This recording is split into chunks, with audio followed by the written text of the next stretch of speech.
Hi అండి. Summer వచ్చేసింది కదా! బెంగుళూరులో అయితే ఎక్కువ ఎండలైతే ఉన్నాయండి.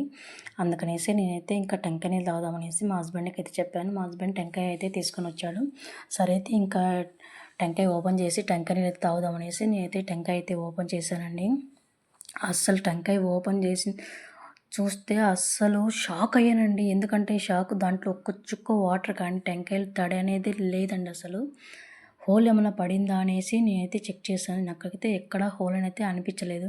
సరే అనేసి నేనైతే ట్యాప్ కింద పెట్టి వాటర్ అయితే ఫిల్ చేశాను. ఒకవేళ మనకు టెంకాయ బొక్క పడింటే గనక మనకు కింద నుంచి వాటర్ అయితే లీక్ అవ్వాలి కదా అనేసి చూస్తే ఎక్కడే కానీ టెంకాయ బొక్క అయితే హోల్ అయితే లేదు చూడండి. లీక్ అయితే లేనే లేదు. ఇలా నాకైతే అసలు అర్థం కాలేదు. ఎందుకు ఇలా జరిగిందో నేనైతే ఫస్ట్ టైం చూస్తున్నాను ఇది. నేను ఎక్కడా వినలేదు. ఫస్ట్ టైం ఇలా చూస్తున్నా నాకే జరిగిందా ఏంటి అని ఆలోచిస్తాను.